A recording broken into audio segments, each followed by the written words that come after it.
Now let's talk about the Steelers and the newest president of the Russell Wilson fan club, Peter Lewis. Womp Peter, womp.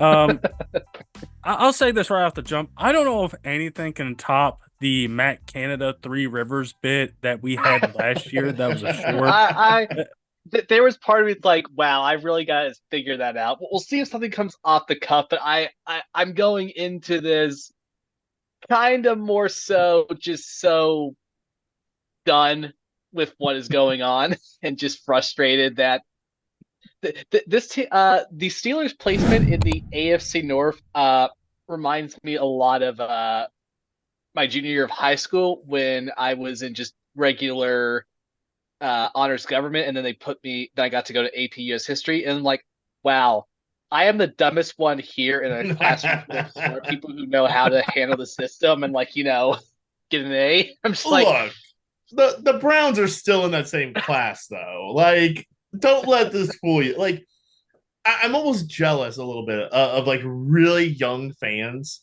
who don't realize just how like pathetic the Cleveland Browns and Detroit Lions were.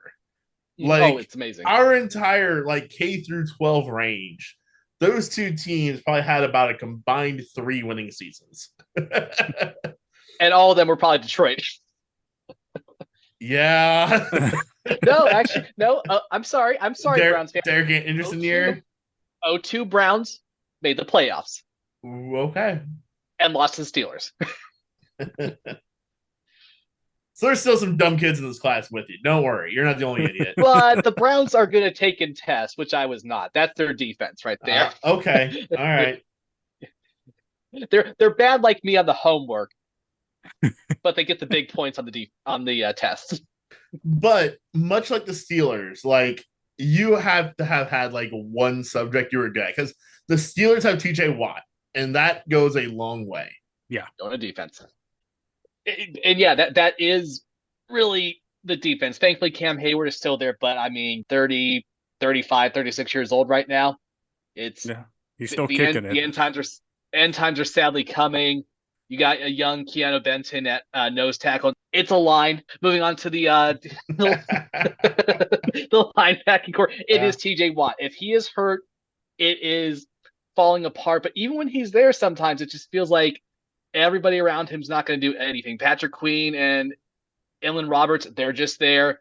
Alex Highsmith is probably your next best guy. Patrick Queen's a good player, and Alex Highsmith is a serviceable second pass rusher. Yes. Right. And Patrick Queen's gonna do some good things too. Not enough for me. But I'm selfish, so. I mean, that's why the Ravens went and got Roquan Smith, right? It's because he does some good things. He doesn't do all of the good things, but he does some good things. Yeah. And as usual, the Steelers, the secondary, that Minka Fitzpatrick trade, should I still feel good about it? It feels like he's been advertised, not been advertised, and then been fine. I'm almost just like, it's fine. Well, it was a 2020 first that went to Miami. What did they do with that pick? One moment, please. Uh-oh. I will say that is really just secondary right there because Joey Porter, Steelers Offensive Rookie of the Year, pretty much by you played the most touches. So, sure. And there's, yeah, he's going to be a Hall of Famer. No, he's not. It's either offensive tackle Austin Jackson, who is a starter, or it is, I don't know, they had 3 first-round picks. One was being Tua, which obviously was not the Steelers pick. The other being a corner, Noah. I don't know. Igbino Ginhey. He was cut by the Dolphins, picked up by the Cowboys. I believe now he plays with the Washington Commanders. So I think the Steelers probably won the trade. Okay, cool. Probably. And you know what? That's pretty much all that we got really on the secondary. Steelers secondary, famously, it almost feels like the past decade, just kind of the biggest joke, and you kind of wonder how it's always that way. But I mean, it's one of those weird things. Yeah, sure. Watt at the lineman is the best thing to ever happen. A absolute steal where he was in that draft. But you still have Hayward up front, even though I would put money on this as either the last or second to last year. I don't know how long that man can keep going, especially with this team. And there's Fitzpatrick. So like there's three guys you can trust there, but the safe bet is one. So it's a defense. Yeah. Hey, Cam Hayward has But that old man strength. You never know. oh, absolutely. He got grandpa strength. Yeah. I mean, he probably had it when he came into the league, and you know what? He still has it now as an old man. Watt, when he's healthy, this team wins more when he's on the field. When he's not, it doesn't matter. They can't do anything because Watt is the guy you have to double team on that side. And yeah, Alex Highsmith, forms a good tandem with Watt, but Highsmith can only do so much. And a lot of that I think has to work off of what TJ, the kind of attention he gets. And so when he's out, Highsmith, I mean, he's the guy out there that you had to keep an eye on. So I mean, yeah, I mean, I kind of get with you with Watt, Minka, Ham. I might throw Queen in there, but again, he's going to learn a new system, and he's going to be counted to be the guy in that linebacker room because you got, a Landon Roberts, Cole Holcomb, you got a rookie in Peyton Wilson, who I think can be a pretty good player down the line for the Steelers. But yeah, I mean, this defense of yours, it really has probably three guys that kind of take a look at, and maybe Keanu Benton can take a leap. Maybe he can, take a second year leap up in the middle because somebody's going to have to help Cam Hayward out on that front line. I love to see Porter Jr. be able to do that. I don't Yes. think it's going to happen because Fitzpatrick, as much as I like him, it feels like this is the secondary that's just constantly being burned. I mean, that unless I'm just completely misremembering that playoff game, it just seems like immediately Josh Allen and Diggs were just like, well, Yeah. we're facing a quote unquote playoff team, but we're facing the Pittsburgh Steelers, so we're just gonna air raid them to death, and that was the end of it. So yeah, I think if Porter can step up, because I don't think it's going to be Elliott, I don't think it's going to be Jackson, I don't think Bishop Jr. is going to be it. It really has to be him. You kind of got lucky with that Claypool trade to get him at that spot. So fingers crossed something happens. But this is the TJ Watt show. Not a bad thing though. I mean, this is a No. can we say Hall of Fame player at this point in time? Yeah, that's actually what I was going to bring up. So first of all, real quick, Dante Jackson, I just want to mention him. Reminds me a lot of when they brought in Patrick Peterson, veteran corner, not what he used to be, but still pretty good player. He can be a serviceable number 2 corner. But regardless, I want to talk about something for fun. Who do you think is/was better, TJ or JJ? I pulled up their stat comparisons, and I think it might be TJ, which is insane. So TJ's played in almost 50 less games. Okay. So keep that in mind here. But he's got 18 sacks before he catches JJ. TJ could get there like this season.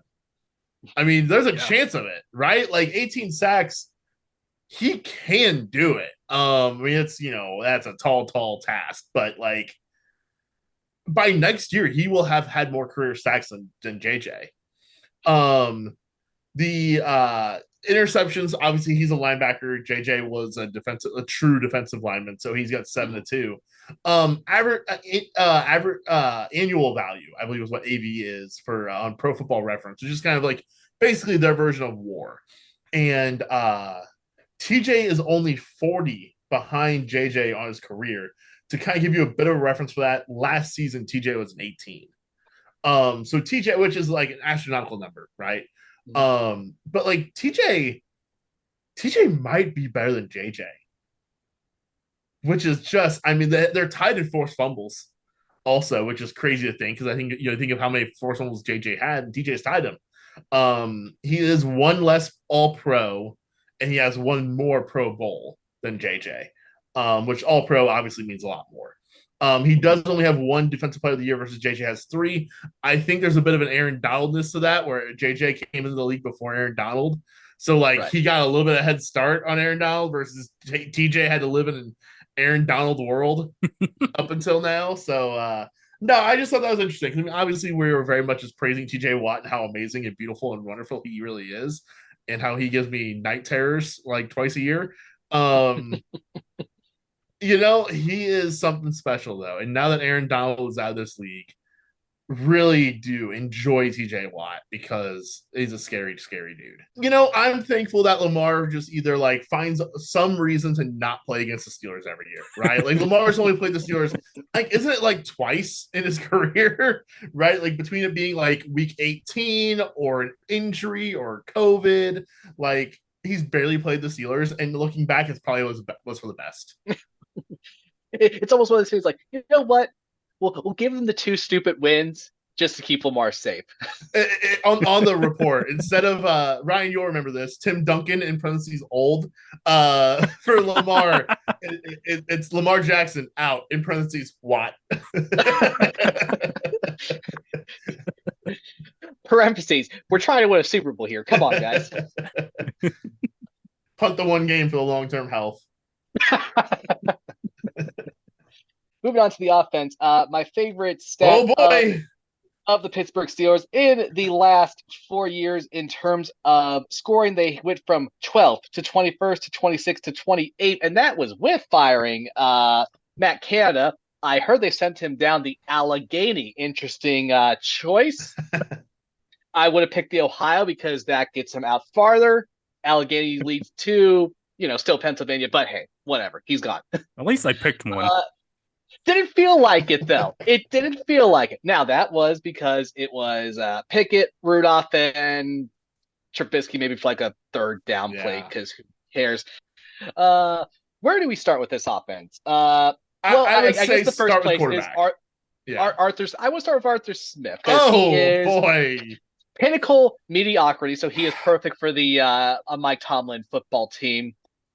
The only upside I can see is the switch from gap to zone with Harris and Warren. I think that'll be a good tandem system in that scheme. Peter. Anybody? Yeah. Well, I tell you what, my little fantasy football heart, I watched it happen today. Did you guys happen to watch the Steelers preseason game at all today? Mm-mm. I know we lost. So I watched Najee Harris's season go up in smoke. Uh-oh. Because Cordero Patterson had a 30-yard touchdown run on the first drive of the game with the starters. Oh, man. It's going to happen. It's going to happen again. Like Najee, I actually had a little bit of hope this year for Najee and Warren both. Because, look, Arthur Smith, we make jokes. Yes, he's terrible. He's awful. He's really bad. He is really good at designing runs, though. Like, Ryan, you know this from being with the Titans. Yeah. Even, like, got Ryan Tannehill's legs going a little bit, right? And especially with a bigger back. And Najee is a little bit of a bigger back. Not Henry, but yeah. But he has this infatuation where outside Derrick Henry was the exception to every rule that has ever been known to mankind, because he's not a man. He's a machine alien. And not, like, this is why Derrick Henry's a Hall of Famer. He overcame Arthur Smith. And then we go to Atlanta, right? And it's like, okay, we have this nice, young, fun Tyler Algier thing for a year, but Cordell Patterson plays way too freaking much. Okay, fine. Well, then we're going to draft Bijan Robinson in the top 10, and he's awesome, and everybody loves him. He's really, really, really good. Well, we're still going to play Tyler Algier. Okay, hey, you know what? It's a modern NFL game. I understand. We're going to use two backs a little bit. It's not going to be 80-20 split, right? It's going to be a 60-40, right? That's how we work. Well, oh, no. We're not going to do that. We're going to have freaking jam Cordell Patterson in there for 20% of the time also. And that's what's going to happen here. It's going to be a three-headed monster in this backfield. And Monster is doing a lot of heavy lifting on that term. It's going to be a three-headed Muppet is what this is going to be for a running game. It's going to be Najee and Jalen Warren and Cordell freaking Patterson. And when Cordero ran through the middle of that, it was backups that were on defense for the Lions, but he ran through it like, slow moving butter, but he ran through it like butter. And it's just gonna be messy. It's the meme of King Ghidorah from Godzilla, the one where it's the two heads and they're like serious and then the third stupid. Yeah. All three are stupid.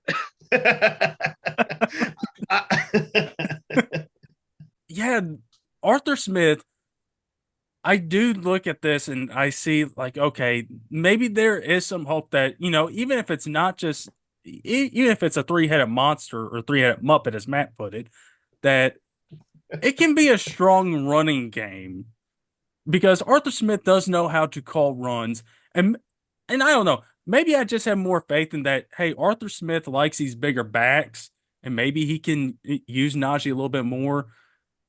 But I do have faith in kind of what the promising building blocks that they have gotten over the last couple seasons. I think they can hit because they, with 3 times in the draft, say, hey, we're going to go with 3 offensive linemen. Fatanu, Zach Frazier, McCormick. I think Fatanu is probably going to start. I don't know about Frazier or McCormick. But then you have Broderick Jones. That's the crazy thing. All of them are second on the depth chart.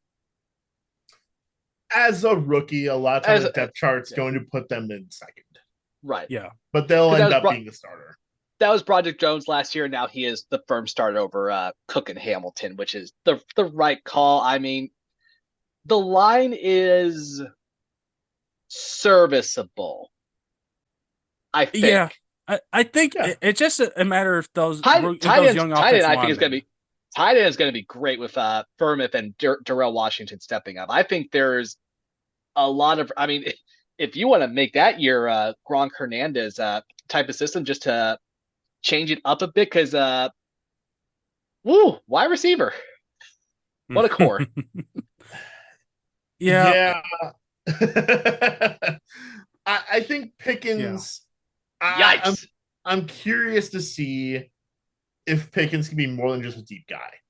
And he's going to kind of almost be forced into that role now that Deontay Johnson's gone of like, okay, you're going to have to do more than streaks now. You're going to do more than go routes. So if he can, because he's pretty good, I think. I really do. I think he's a bit – it's one thing that, like, I talk to people a lot, my friends about the Blues, and, like, with the Blues, I feel like everybody was playing in like a slot above what they should have been in this past year, where it's like, oh, this should probably be a third line player, but he's on our second line. That's Pickens to me. Pickens probably should be your wide receiver 2, but he's in a wide receiver 1 role.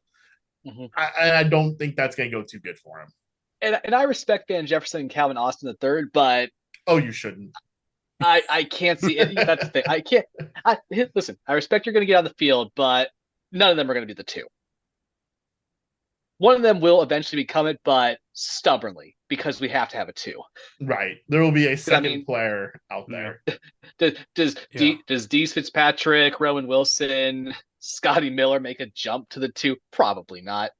Honestly, I saw the other day in Washington, because they're trying to find a receiving core this late in the game, Martavius Bryant. There is a name I have not heard in 600 years.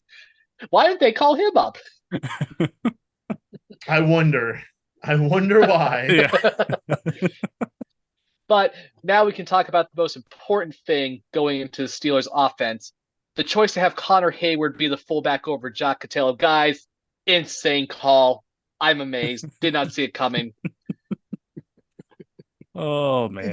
I will say controversy there's Peter, because I'm looking at the CBS Sports right now, and they have Jack Catello as the starting fullback. So fullback competition, fullback controversy. Obviously, that's the big story as far as who's going to start at a position on this offense. Steelers depth chart on their website saying Connor Hayward. I'm in controversy. Okay. And then there's quarterback, I guess. We got to do that. Yeah, I guess we should probably figure out what the heck's going to happen at quarterback. I think this is the first time we've ever had any fullback talk on this podcast. No, we talked about Kyle Juszczyk at some point. Maybe so, but extensive fullback talk like this, where it's been like a minute. We've never had a fullback controversy before, because with the Ravens, we just knew who it was, and we knew that was a Pro Bowler. The name Franco Harris definitely has been uttered on this pod at least one point in the history of time, and he was technically a fullback. So there was fullback talk at one point. Well, I'm just talking about lengthy fullback talk. If not for Vontae Leach, I'm not sure the Ravens win that second Super Bowl. All right. And LeRon McClain, don't get me started about the 1-year wonder when LeRon McClain was forced to play tailback and move out of for the fullback position. Oh All right, man. like we can do a full. You know what, Ryan? All right, we'll book it. We'll do a fullback retrospective someday when we decide that the position is officially dead. We'll do a full. We'll talk about Lorenzo Neal.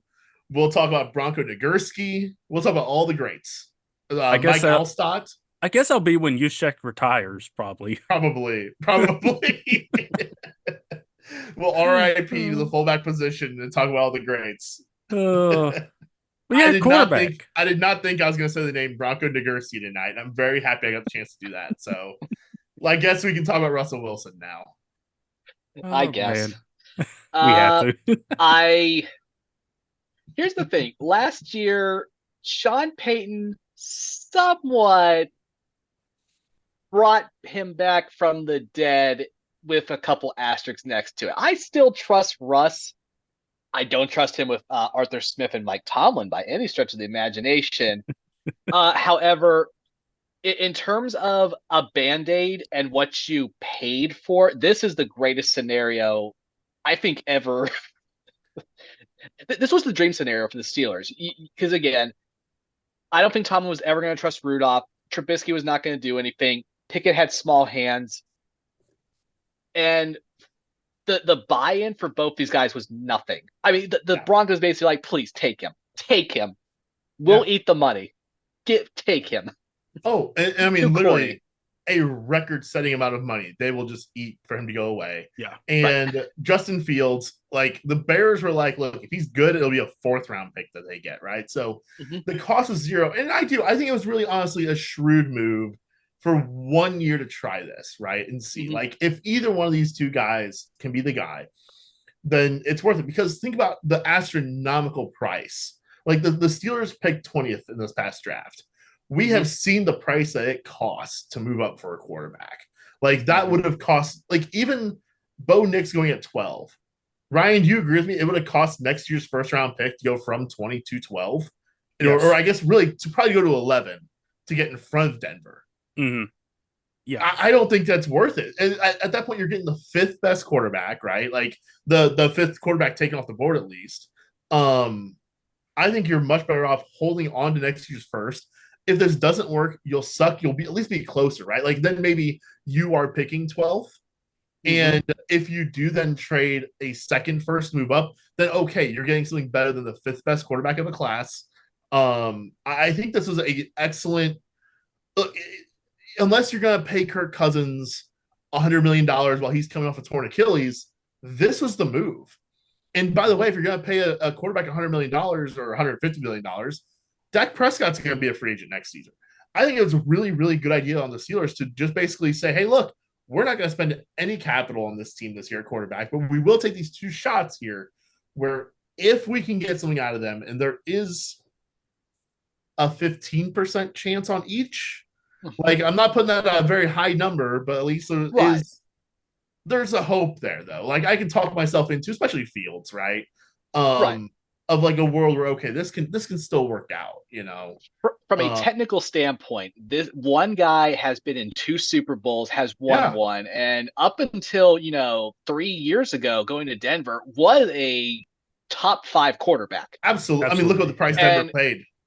And your other guy, again, he finished high in MVP voting 2 years ago. So there is workable stuff there. The big question mark, obviously, is do you trust Mike Tomlin and Arthur Smith? At this moment, I say absolutely not. But they've been around. Tomlin, rather, has been around this long. Arthur Smith had, 3 straight mediocre years in Atlanta. So there could be something. But it's got to be on the Steelers because I don't think either guy is capable of going rogue and doing it himself. So that's my only worry. But I will say, for testing purposes, these first 3 games is probably the dream. Atlanta's a challenge. I think Atlanta's going to be very good this year. But then it's Denver and Chargers. That's a lot of in-season, basically preseason work you can do. Yeah. I think it's the Steelers after all. And this is going to come across as very much a backhanded compliment. But that combination of Mike Tomlin and Arthur Smith, they've been very good at getting mediocre records with really bad quarterback play. And Oh, so, absolutely. like, I mean, gosh, think about how much Atlanta would have killed to have either of these two guys on that team last year, right? When they went out Yeah. Desmond Ritter at quarterback, they would have much preferred Russell Wilson. When Yes. Kenny Pickett and Mitch Trubisky, yeah, give us Justin Fields instead. So, like, as ludicrous as it sounds with the cornball and with Justin, I'll take a sack every third time I drop back Fields. These two guys are big upgrades at this And he position for was the Steelers. and he was showing those mistakes in the preseason. I know that Justin Fields is Yeah. looking like the old Justin Fields. And that's my worry, because he was like that last year in Chicago. And as the season went along, their head coaching situation figured out, okay, they're toward the end, Justin Fields looked like, if you did not trust Caleb Williams' antics going into the draft, you could have easily kept Fields and really gone crazy with Harrison Jr. and whoever else you wanted at 9, or even trade down. So there is work there. Can Tomlin see what I'm gonna mispronounce this terribly? Fibberlos, Eberlos. What's the coach's name? Eberflus. Eberflus. Eberflus. Eberflus. Can he No. see what Eberflus saw? And with the Pickett experiment, I gotta say no. I think there is a lot of inconsistencies in Fields' game, and it's inconsistent accuracy combined with just holding onto the ball, waiting for the play to happen, and the play never happens, and then he falls down. And like, there's a fumbling issue there. Like, there's a lot of problems with Fields. There's a reason that no team, the Raiders specifically, was willing to give up a 1 or a 2, right? Like, there's a reason why there wasn't the bidding war that people thought there was going to be. I mean, this is a guy who a lot of people thought was going to get a first round pick back, and it ended up being at best a 4th. There's a big reason for that. So by no means do I think that he's going to be some magic bullet answer. I do think that, I mean, look at the schedule though, Peter, you're right. Like, Falcons, Broncos, Chargers, Colts, Russ might get a runway there where, I mean, if they go 3-1, which the Steelers are going to win some games they shouldn't win, like, where are you benching this guy? All right. Like, Falcons, Broncos, Chargers, Colts, Cowboys, Raiders, Jets. That could be a tough 3-game stretch. So maybe after that, then you get the Giants, Commanders. Like, it feels like that 2-game runway there in the middle of the season before you get to the Ravens, Browns, Bengals, Browns, Eagles, Ravens, Chiefs, Bengals. Whoever's the quarterback at the end is going to get slaughtered. It probably won't surprise you to know that I have 6 record options. I have 2023. I call one 2023 view, safe bets, gut, best case, pain in all caps, and Tomlin. I feel like Tomlin is probably what's going to be ended up happening, though. I really do. Like, they'll find a way to split every divisional game. I should note that's my view of Mike Tomlin, because he goes 4-13. Oh, never mind then. I feel like mine is more the gut. I think I don't want to go game by game, but I think out of the gate you're probably going to lose to Atlanta. I think there's a lot of good ups. They got Kirk. There's Is Kirk going to play? there. Is Kirk going to play? I think it might be Penix week 1. Penix week? Oh. I think there's a chance of it. Look, it was really weird that they were like, look, we've seen all we need to see out of Penix. And Kirk still hasn't really done much coming back from his Achilles. And it was just really weird that this backup quarterback, this backup rookie, who, look at Trey Lance, you probably want to get this guy as many reps as you can because you don't want him to get stale and like, moldy. That was weird. But you don't want to get moldy, right? You want to get him those reps, right? Because he's probably not going to get them in season. It was really strange when the Falcons were like, we've seen what we need to see out of Penix. We know he's good. That's not a treatment that a backup rookie quarterback usually gets. So I don't know, man. I think that something's going on with Kirk's Achilles yet. I think Penix is starting week 1. At least I'm concerned that that's the case. I'd accept. I could see that. But I will say this. You say the Steelers will win games they shouldn't. The complete opposite is more than true. They will lose games they should win. They were 7-4 last year going into December. They basically controlled their own destiny. And they had the greatest 2 games ever with the Cardinals and Patriots. Sure, there was 4 days between Arizona and New England. Hey, that happened again this year. What are the odds? And they lost those two, and then lost the Colts, and then somehow beat the Bengals, which wasn't too surprising at that point with all the injuries. But then beat the Seahawks, and then beat the Ravens. Nothing makes sense with this Steelers team. I don't think any of these 6 predictions I have are right. Maybe one of the records will be right, but maybe not the order. Because the trap game I see immediately is the Raiders, the Giants. I think they should win every single possible scenario, but it is Mike Tomlin heading into a bye week. Post-bye week at Washington. Oh, Washington's going to be bad. We can play down to them. We lost by 22. How did we do that? And then all your division games post-bye week. Also, of the 9 games post-bye week, you are only at home 4 times. 2 of them are to end the season. NFL, I get it. Roger Goodell. I'm sick of Mike Tomlin somehow going 9-8 when he does not deserve it. But this, I gotta live. Penn State's not going to help me. My Pirates sucks. My Penguins are on the highway to rebuilding. What is this?